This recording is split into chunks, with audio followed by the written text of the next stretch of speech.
You're listening to theoutdoorstation.co.uk. I'm sure that all of us these days are well aware of the fragile relationship between the changing environment and our favourite landscapes. Global warming and global economic change are having a profound impact not only on the countryside around us, but on the communities that live and care for the land. To discuss some of these issues, I sat down with Mark Richards, who as a walker, a writer and as a farmer for over 20 years, is well placed to consider these changes. We started by considering the future of farming. Surely the death of sheep farming in the uplands would change the look and feel of the fells forever. Indeed it will, and my roots go back to beef farming down in the Cotswolds on heavy clay. When you're a farmer, you always live in the tradition that you leave the land in a better state than you take it on. So you're always thinking about doing the right thing. Despite what people might say about farmers and whatever, land managers are always got this thing about doing the best they can. And change is always on the go because of economic influences. But the landscape is dynamic. It always has ways of changing. It changes right for, even if it isn't right for the perceptions of the people coming into the countryside. Nature is as it is. The landscape we see is as it is because of the recent effects of man and the climate, and those changes are always ongoing. And there is a care that instinctively people involved with the land, and I see the landscape from a working environment rather than as a leisured landscape. I don't detach myself. When I'm going for a walk, I'm aware of what's going on there. I remember talking to a farmer in Snowdonia a couple of years ago about something, and I think I was probably complaining about he's rerouting of a track or something, and he was quite sweet about it. He said, tracks don't feed the kids. It was that kind of notion now, without wanting to get into a complicated discussion about outdoor ecologies and the outdoor economies. But I mean, I was a lot of us, particularly those of us that are town based. We think of farmers as people that block up footpaths, basically. And of course, I was out recently in the area just around Dunbar, a wonderful kind of farming countryside. John Muir country. Yeah, with a farmer who farms on that land that John Muir used to work on, and sees everything in that tradition. And he's working with the artist Ricky DeMarco, and they're creating this quite fascinating thing about art, science, access to the outside, farming heritage, and it was a real reminder of, how those people with that connection of the land see it in a multifaceted way that actually many of us don't appreciate. No, indeed. Yes, if you're involved with the landscape in whatever angle, you're seeing it in a far more dynamic way than the casual observer who just comes through in a transitory way. And you work with it rather than against it. And in order to make it productive, you've got to do the right things. And a landscape is a very cultural thing. It's not just who lives there, it's what has been done. So people have a little bit of a tradition they operate around a framework of, but they're always adapting, using the skills from the past and bringing them again. And a landscape is visual. It has many textural and emotional connections, and it can be a part of the ongoing. It encourages people to think about where they live and their place on this planet, because if you always lived in a town, the countryside would be a void beyond, and you'd be alienated. But if you go into the countryside, you have a perspective on where you live by going into the countryside. It's not difficult to think of those big questions when you're sitting at the top of a beautiful mountain looking over those wonderful views. Yeah. But as landscape changes, I mean, I'm fascinated in your perceptions of this. I mean, we know the lakes and its beauty as we experience it. That's largely influenced by man through farming and sheep. Will it change over time? Does it matter? Should landscapes evolve? I mean, there's a really interesting question in that. It's not only just for kind of pub room philosophy, but it must be something that's going to concern politicians and planners and people everywhere over the next decade or so. Yeah, I think the change is, I think it's the Buddhists who say change is the most fundamental thing. And living with that change and understanding what that changes mean and adapting to them is so important. I've got a love of farming, but I'm interested in the slow food movement, for example. Yes. I'm on Slow Food Cumbria committee for it at the moment, and then I'm encouraging people to recognise the quality in production in the changing environment of the Lake District, and getting people to appreciate that despite the constraints or the small commodities that a small local producer represents, they actually represent something important where in any setting, any countryside setting, there's something special there. It might be changing, but slow food actually is, green cuisine is important and is part of an ongoing change, but something of value that everybody can relate to. And in this age of supermarkets and so forth, which isolate people from the reality of seasons and global issues, supermarkets are the wrong way forward. The way forward is to value the local producer and their involvement in maintaining that landscape and making it economically vital.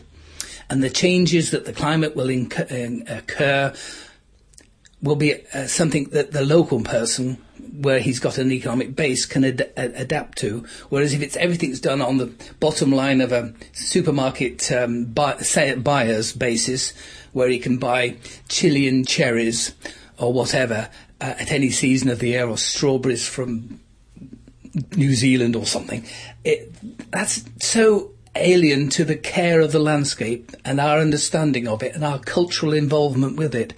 And I feel myself, I have because of my roots, when I'm writing my guidebooks, I see it in a much bigger way, and I look at it in a sustainable tourism, sustainable economic, sustainable environmental perspective.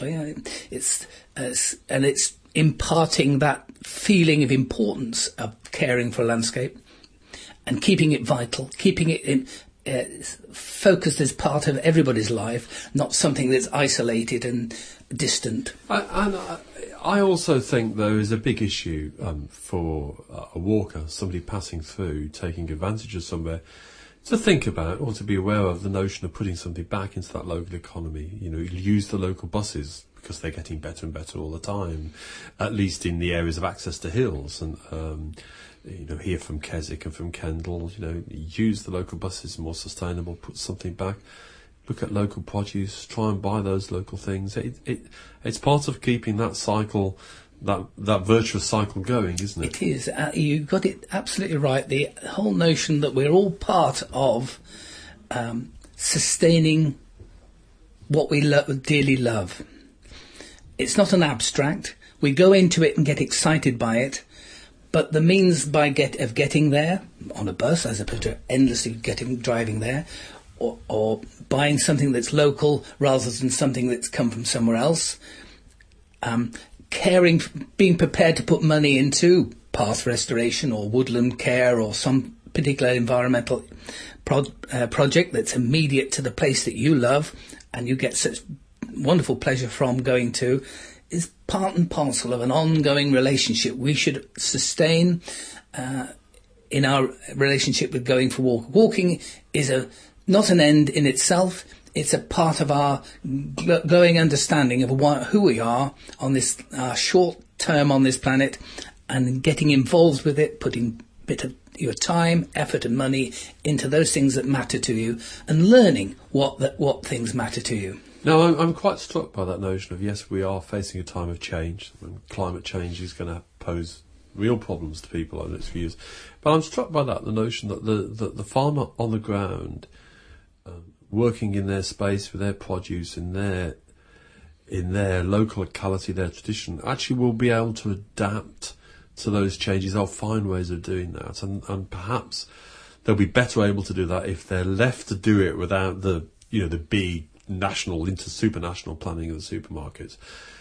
And but what about the notion of something's dying out altogether? I mean, will we see dramatic change if hill farming disappears from the area, for example? There will be changes. I met a shepherd who was distraught the other day, and he was saying about the changing herbage on the fell. He thought it was a tragedy that there were certain bits of hill were.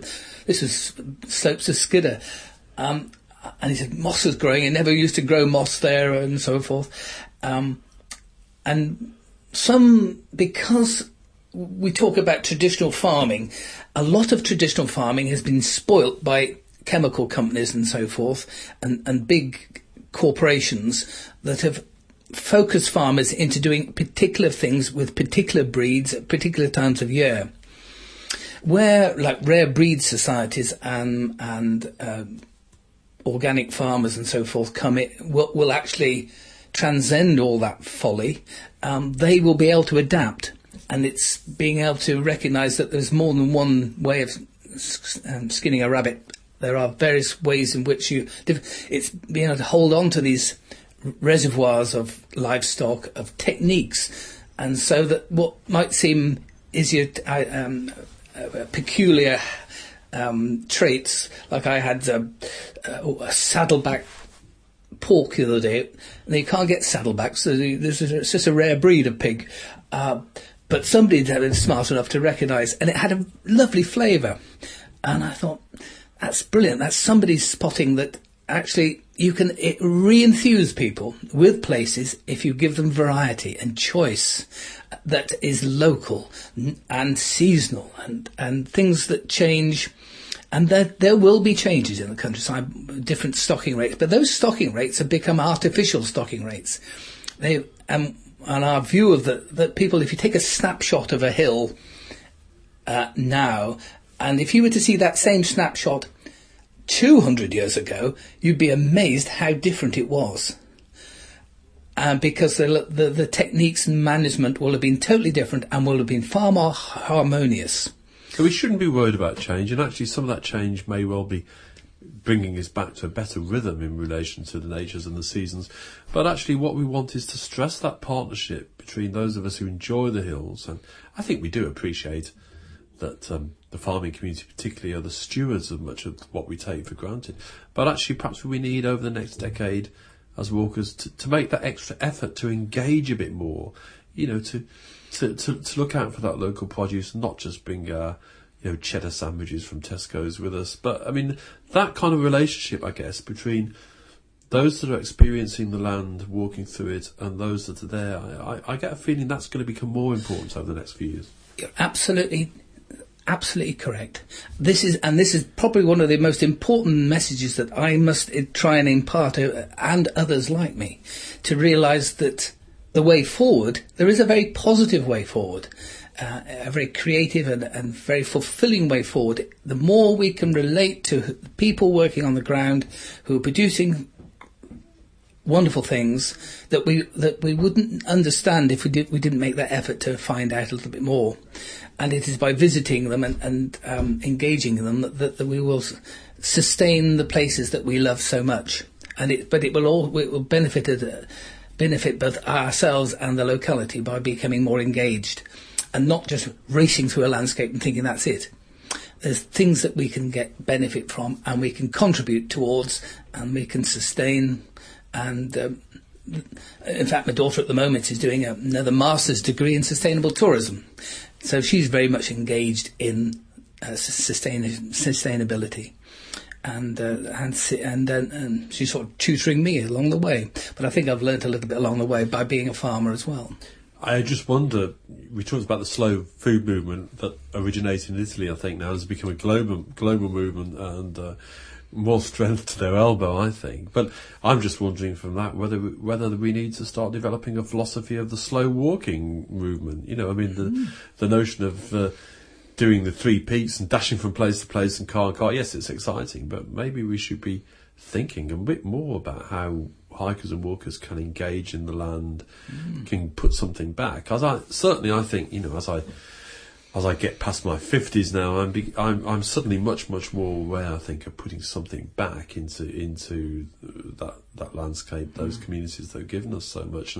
So maybe there's a Cicerone slow hiking book or something to do to connect up to that. Because, yes, I think you're absolutely right. You often have good intentions of doing these things, but those of us, particularly from urban environments, that don't understand the complexity of it, maybe we need a bit of guidance. That's it. Yeah. I think we'll need it's going to be very important to set parameters, give people ideas of how they can do things and why and what they will get from it. It is your landscape, it is your environment, it is your world, and you can get into it, and it's not just an abstract, it's not somebody else's, it's like Brian Redhead said about national parks, they're not ours, but they're ours to care for, but also not only care for, but to nourish our lives in a very community sense, so that we're not alone as we explore, but we're actually engaging with people, engaging with their lives is important.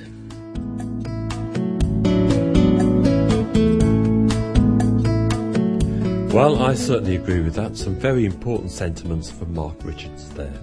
I'm sure this is a topic we're going to be hearing more and more about over the years to come.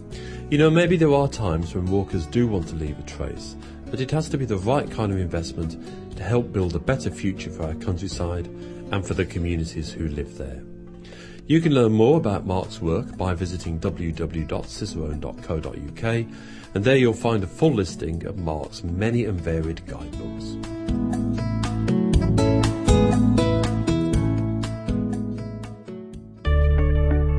This sponsored programme is produced and hosted by theoutdoorstation.co.uk.